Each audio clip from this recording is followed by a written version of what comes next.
आज हम grand utility possibility frontier and welfare maximisation ये टॉपिक हम करने वाले हैं।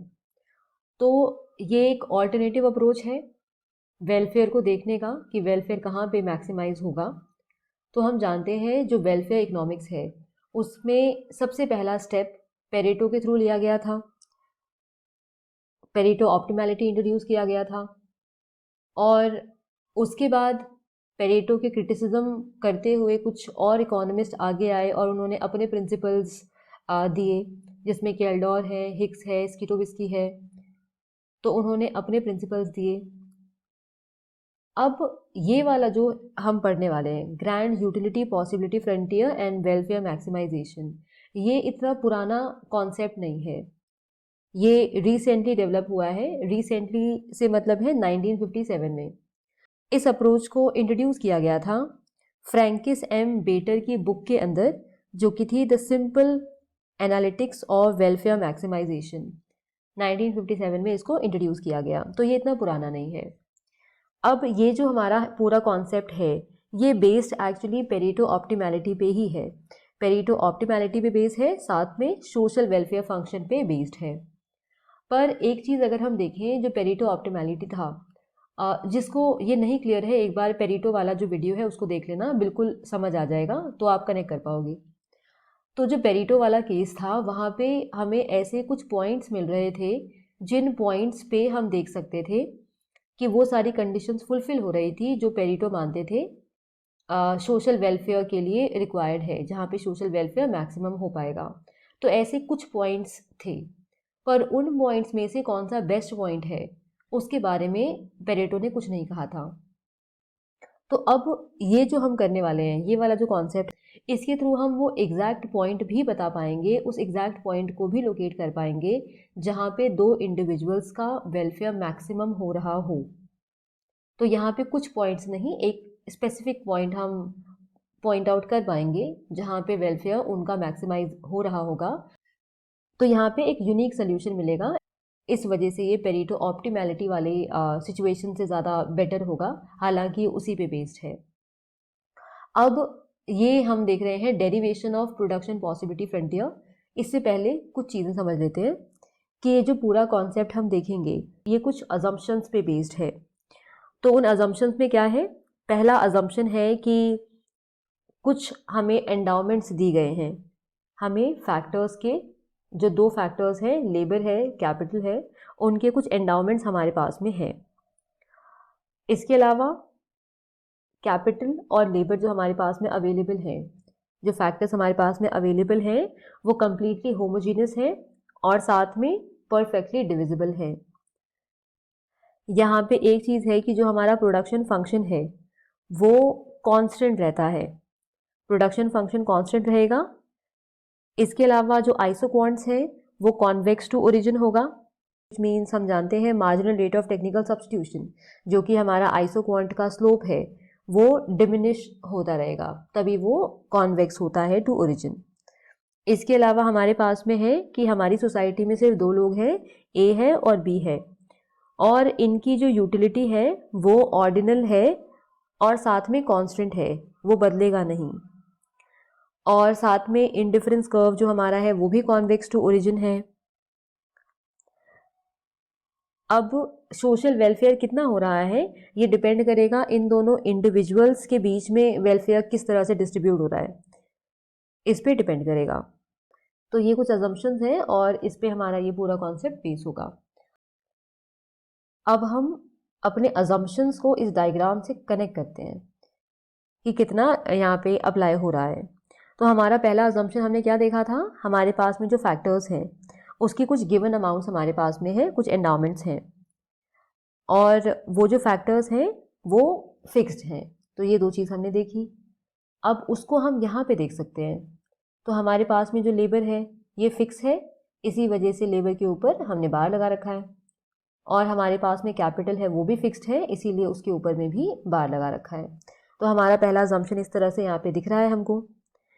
देन इसकी कुछ एंडाउमेंट्स हैं हमारे पास में, तो वो एंडाउमेंट्स कितनी हैं उस पर डिपेंड करेगा ये लाइन कितना लंबा होने वाला है। जितनी ज़्यादा एंडाउमेंट्स होंगी इतना लंबा जाएगा। उसी तरह से कैपिटल की इतनी एंडाउमेंट्स हमारे पास में है, इतना कैपिटल हमें गिवन है।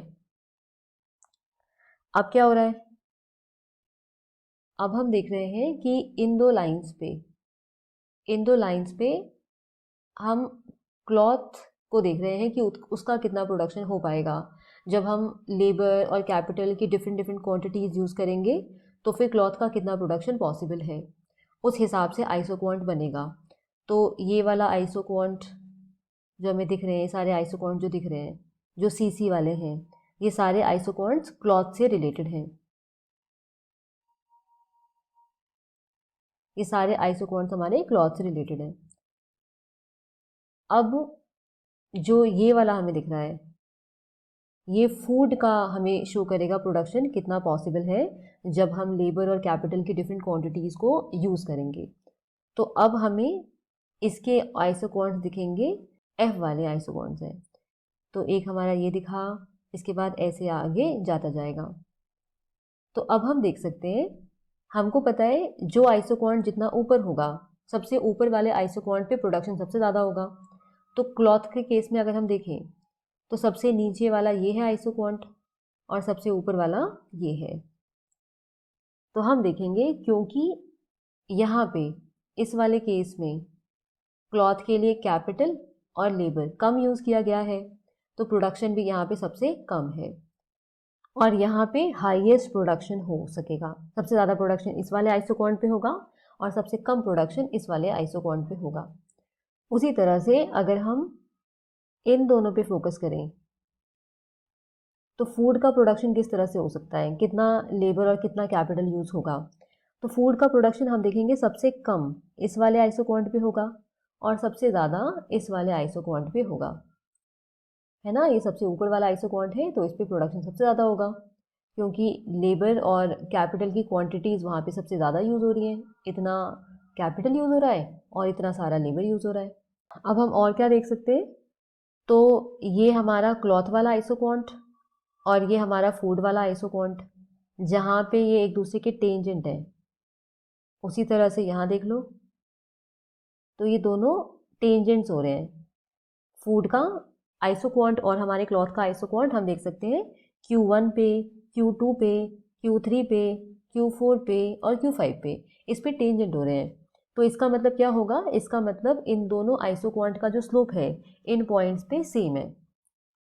और जब आप ऐसे पॉइंट्स को जोड़ दोगे, ऐसे पॉइंट्स को हम जोड़ देंगे तो ये जो कर्व बना है, इस कर्व को हमें पता है कॉन्ट्रैक्ट कर्व कहा जाता है। और कॉन्ट्रैक्ट कर्व पे हर पॉइंट जो होता है वो Pareto optimal allocation of factors को शो करता है। तो ये हर पॉइंट पेरेटो ऑप्टिमल सिचुएशन को शो करेगा, Q1 हो चाहे Q2 हो, Q3, Q4, Q5, सब के सब।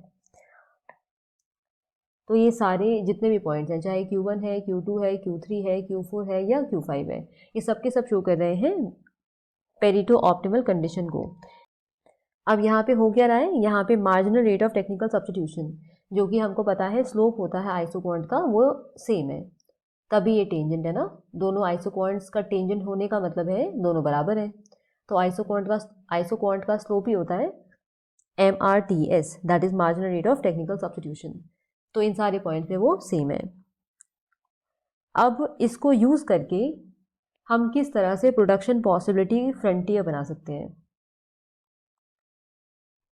तो हम इस एजवर्थ बॉक्स का इस्तेमाल करके इसको डिराइव कर सकते हैं, प्रोडक्शन पॉसिबिलिटी फ्रंटियर को डिराइव कर सकते हैं। अब ये कैसे होगा, तो इस एजवर्थ बॉक्स में हम इनपुट्स को शो कर रहे थे कि इसके प्रोडक्शन में क्या इनपुट्स लगे, कितने लगे और फिर उसके बेस पे कितना प्रोडक्शन हुआ। ठीक है, तो यहाँ पे हमने लेबर और कैपिटल इस तरह से हम शो कर रहे थे। यहाँ पे हम आउटपुट पे फोकस करेंगे कि एक्चुअली प्रोडक्शन कितना हुआ।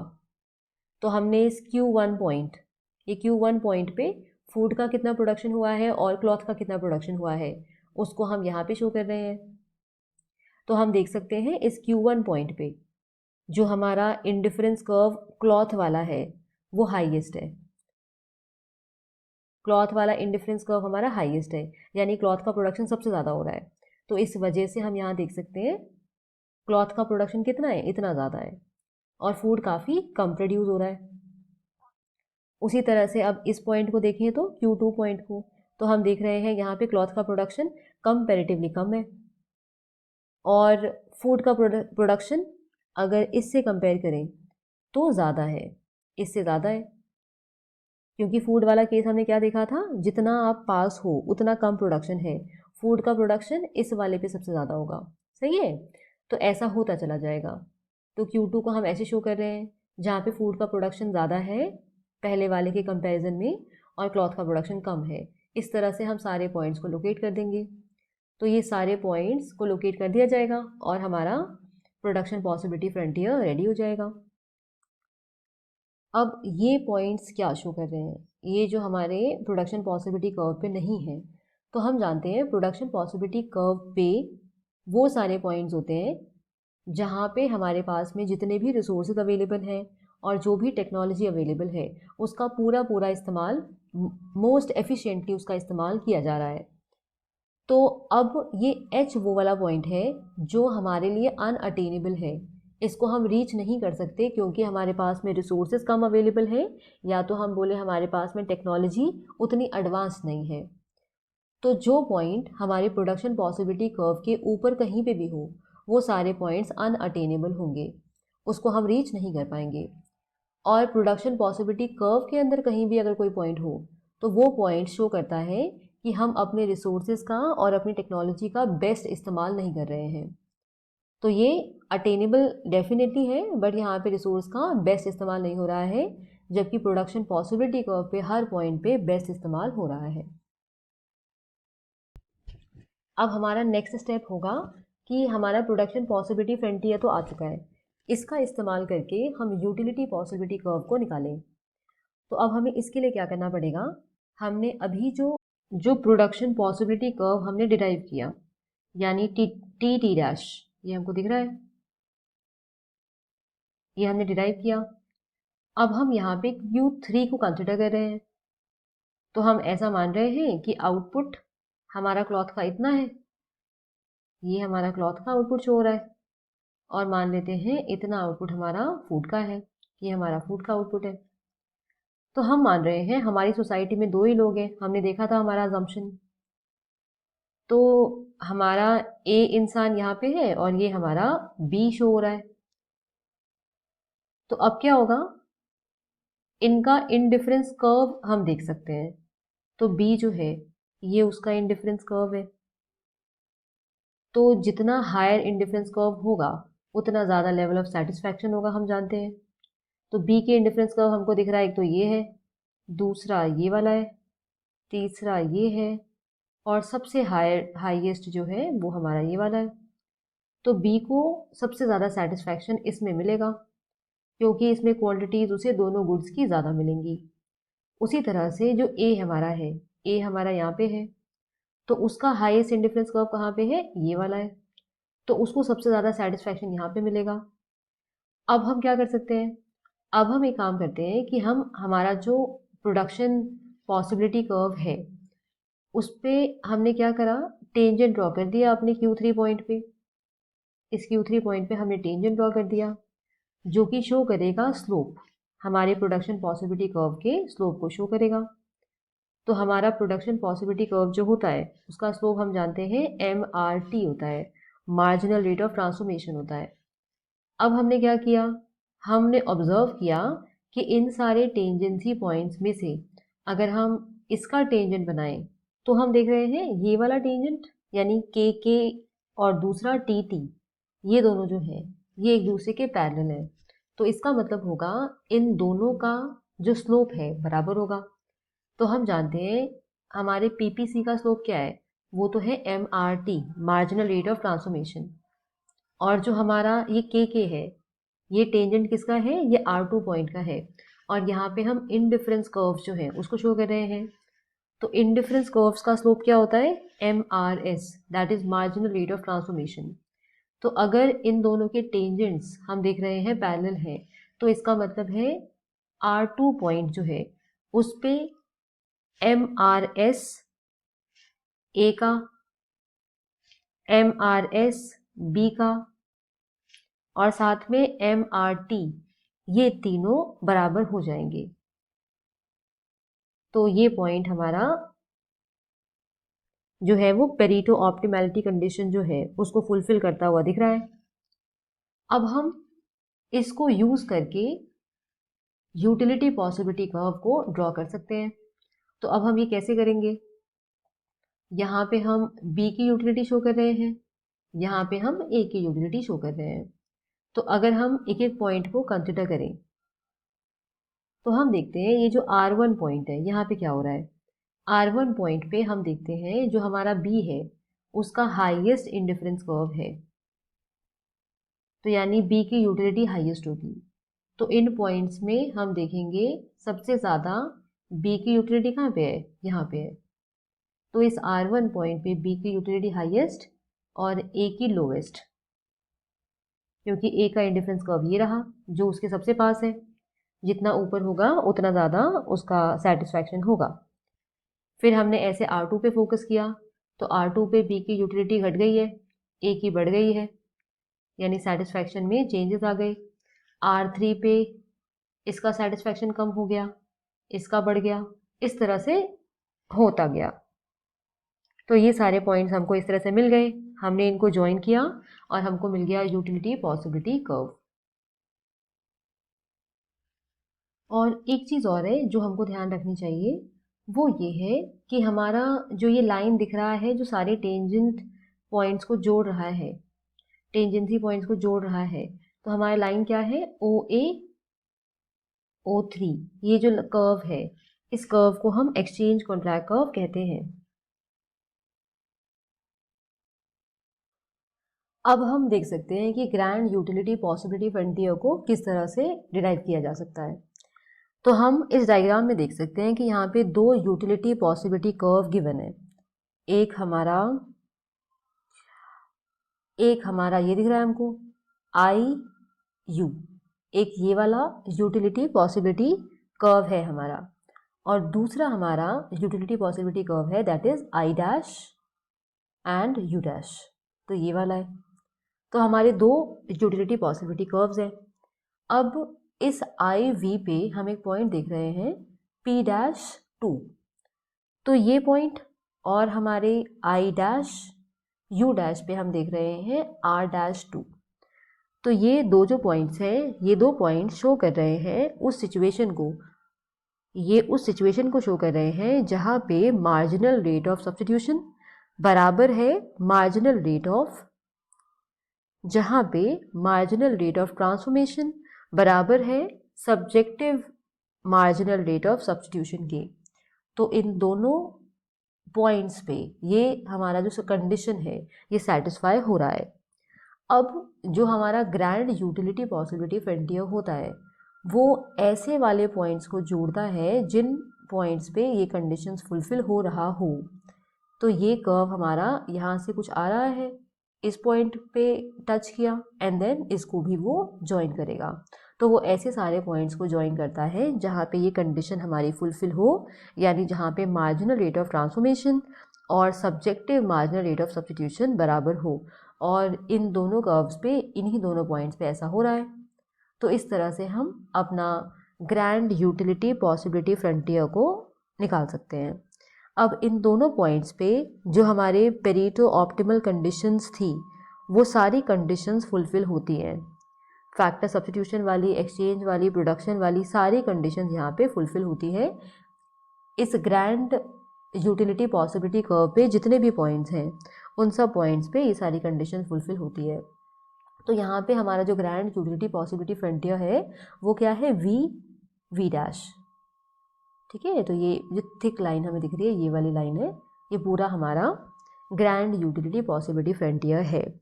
और इस पे जितने भी पॉइंट होंगे उन सब पॉइंट्स पे पेरेटो ऑप्टिमल कंडीशन, सारी की सारी पेरेटो ऑप्टिमल कंडीशंस सेटिस्फाई होंगी। अब हम एक चीज़ देख सकते हैं कि यहाँ पे तो हमें दो पॉइंट दिख रहे हैं, दो पॉइंट्स हैं जहाँ पे सारी कंडीशन हमारी जो हमें रिक्वायर्ड है फुलफिल हो रही हैं। तो फिर सोशल वेलफेयर सबसे ज़्यादा कहाँ पे हो रहा है? तो फिर वही दिक्कत हमारे पास में आ गई जो हमें पेरेटो ऑप्टिमल कंडीशन में मिलती थी। वहाँ पे भी हमें मोर देन 1 पॉइंट्स दिख जाता होता था जहाँ पे वो कंडीशन फुलफिल होती थी। तो एक कोई ऐसा पॉइंट तो मिला नहीं जहाँ पे हम बोलें यहाँ पे सोशल वेलफेयर मैक्सिमम हो रहा है। वही प्रॉब्लम यहाँ पे भी है। तो हम यहाँ पे क्या करते हैं, हम यहाँ पे ग्रैंड यूटिलिटी पॉसिबिलिटी फ्रंटियर के साथ साथ सोशल वेलफेयर फंक्शन के कॉन्सेप्ट को भी यूज़ करते हैं, ताकि हमें एक ऐसा पॉइंट मिल जाए जिस पॉइंट पे हम बोल सकें जो हमारा सोसाइटी है उसका मैक्सिमम वेलफेयर हो रहा है। तो सोसाइटी में हमने माना बस दो ही लोग हैं, ए और बी, तो जहाँ पे ए और बी का मैक्सिमम सेटिस्फैक्शन हो रहा हो उस पॉइंट को हम फिर बोल सकेंगे सोशल वेलफेयर वहाँ पे हाईएस्ट है। तो इसके लिए हमें सोशल वेलफेयर फंक्शन को भी यूज़ करना पड़ेगा। अब इस पे हम देख सकेंगे कि हमें एक स्पेसिफिक पॉइंट मिल गया है, ये Q point, that is called point of constrained bliss. तो इस पॉइंट पे हम बोलेंगे हमारा सोशल वेलफेयर मैक्सिमाइज हो रहा है। अब हम सोशल वेलफेयर जो फंक्शन है उसको शो करते हैं सोशल इंडिफरेंस कर्व के थ्रू, और हम ऐसा मानेंगे कि कितना किसी का वेलफेयर हो रहा है वो उस इंसान की प्रेफरेंस स्केल पे डिपेंड करेगा। तो हमारे जो दो इंडिविजुअल्स हैं उसको कहाँ पे ज़्यादा वेलफेयर हो रहा है किस इंडिविजुअल को, ये डिपेंड करेगा कि उसका प्रेफरेंस क्या है। तो हमारा सोशल इंडिफरेंस कर्व जो होगा वो कर्व शो करेगा उन पॉइंट्स को जिन पॉइंट्स पे इक्वल सोशल वेलफेयर हो रहा हो। दोनों इंडिविजुअल्स जो हैं वहाँ पे सोसाइटी को जो रिप्रेजेंट कर रहे हैं उनका वेलफेयर इक्वल होगा उस social welfare function, social welfare curve के हर पॉइंट पे। और जितना ऊपर सोशल वेलफेयर कर्व हमें दिखेगा उस पे उतना ज़्यादा सेटिस्फैक्शन होगा। तो हम यहाँ देख रहे हैं, एक हमें दिख रहा है W1 and then W2, W3 and then W4। तो हाईएस्ट सोशल वेलफेयर हमारा W4 पे होगा और इसके हर पॉइंट पे सोशल वेलफेयर इक्वल होगा। और जिस पॉइंट पे हमारा जो ग्रैंड यूटिलिटी कर्व है, जो हमारा ये वी डैश है, और हमारा सोशल वेलफेयर कर्व है, जहाँ पे वो दोनों टेंजेंट हो, एक दूसरे को टच करें, तो हमारे इस क्यू पॉइंट पे ऐसा हो रहा है, उस पॉइंट पे हम बोलते हैं सोशल वेलफेयर मैक्सिमम होगा। तो हमारा ये जो क्यू पॉइंट है, ये क्यू पॉइंट W3 वाले सोशल वेलफेयर कर्व पे है। अब इससे ऊपर तो W4 है, पर ये W4 हम अटेन नहीं कर पाएंगे। जो हमारे पास में टेक्नोलॉजी अवेलेबल है और जो फैक्टर्स एंडाउमेंट्स अवेलेबल हैं उसके थ्रू हम इसको अचीव नहीं कर पाएंगे। इन तीनों को अचीव कर पाएंगे तो इन तीनों में से बेस्ट हमारा W3 है, और ये W3 टेंजेंट है वी डैश के क्यू पॉइंट पे। तो ये पॉइंट हमारा पॉइंट ऑफ कॉन्स्ट्रेंट ब्लिस कहा जाता है। अब इस पॉइंट पे जो पॉइंट ऑफ कॉन्स्ट्रेंट ब्लिस है ये शो करता है एक unique pattern production of good का, unique pattern of distribution of goods दोनों इंडिविजुअल्स के बीच में, साथ में फैक्टर्स डिस्ट्रीब्यूशन का भी एक यूनिक पैटर्न यहाँ पे शो होगा। अब इसमें एक चीज़ ध्यान देने वाली है, वो ये है कि पेरेटो ऑप्टिमल पोजीशन जो होगा, कई बार ऐसा हो सकता है कि वो इन्फीरियर हो नॉन पेरेटो ऑप्टिमल पोजीशन से, अगर हम social welfare point of view से बात करें। तो अब इसका क्या मतलब है? इसका मतलब है कि अगर हम इन दोनों पॉइंट्स को देखें, एक हमारा S पॉइंट है और दूसरा हमारा R पॉइंट है, तो हम देख रहे हैं ये S पॉइंट जो है, ये S पॉइंट पेरेटो ऑप्टिमल है क्योंकि ये हमारे ग्रैंड यूटिलिटी पॉसिबिलिटी कर्व पे है, तो ये पेरेटो ऑप्टिमल है। पर ये हमारे वेलफेयर कर्व पे W1 पे है, जबकि ये R पॉइंट जो है, अब ये हमारे ग्रैंड यूटिलिटी पॉसिबिलिटी फ्रंटियर पे कहीं भी नहीं आ रहा। तो ये पेरेटो ऑप्टिमल तो नहीं है, पर ये इससे ऊपर वाले वेलफेयर कर्व पे है, सोशल वेलफेयर कर्व पे है। तो ऐसा पॉसिबल हो सकता है कि हमारा जो नॉन पेरेटो ऑप्टिमल पॉइंट है वो ज़्यादा, वो पेरेटो ऑप्टिमल पॉइंट से ज़्यादा वेलफेयर को रिप्रेजेंट करे, तो ये पॉसिबल है। पर इन दोनों से बेटर पॉइंट हमारा क्यू पॉइंट है, इन दोनों से बेटर पॉइंट हमारा क्यू पॉइंट है, क्योंकि हमारा ये जो पॉइंट S है, क्योंकि हमारा ये जो पॉइंट S है और ये पॉइंट Q है, ये दोनों हमारे ग्रैंड यूटिलिटी पॉसिबिलिटी फ्रंटियर के ऊपर हैं। इसका मतलब दोनों पेरेटो ऑप्टिमल है। पर इन दोनों में से हम देखते हैं कि ज़्यादा वेलफेयर इस W3 पे हो रहा है, W3 पे हो रहा है, और उस W3 पे हमारा ये Q पॉइंट है। तो ये यहाँ पे हमें शो करेगा। तो ये पॉइंट हमें शो करता है मैक्सिमम पॉसिबल सोशल वेलफेयर, और ये पॉइंट पेरेटो ऑप्टिमल है, हमने देख लिया। इकोनॉमिकली ज़्यादा एफिशिएंट है, और ये वेलफेयर का ऑप्टिमम डिस्ट्रीब्यूशन दोनों लोगों के बीच में दिखा रहा है। तो यहाँ पे हम देख सकते हैं कि एक स्पेसिफिक पॉइंट है, इस पॉइंट से ज़्यादा सोशल वेलफेयर और कहीं पे हमें नहीं दिख रहा है। जबकि जब हमने पेरेटो ऑप्टिमल वाला कंडीशन किया था, वो वाला कॉन्सेप्ट समझा था, तो उसके अंदर एक से ज़्यादा पॉइंट्स ऐसे हमें मिल रहे थे, और उसमें से कौन सा बेस्ट था उसके बारे में कुछ नहीं कहा गया था। जबकि यहाँ पे ये कन्फ्यूजन या ये प्रॉब्लम नहीं है, यहाँ पे हमारे पास में एक यूनिक सोल्यूशन है। वो यूनिक सोल्यूशन होगा जहाँ पे आपका सोशल वेलफेयर कर्व और आपका ग्रैंड यूटिलिटी पॉसिबिलिटी कर्व एक दूसरे के टेंजेंट हो। That's it.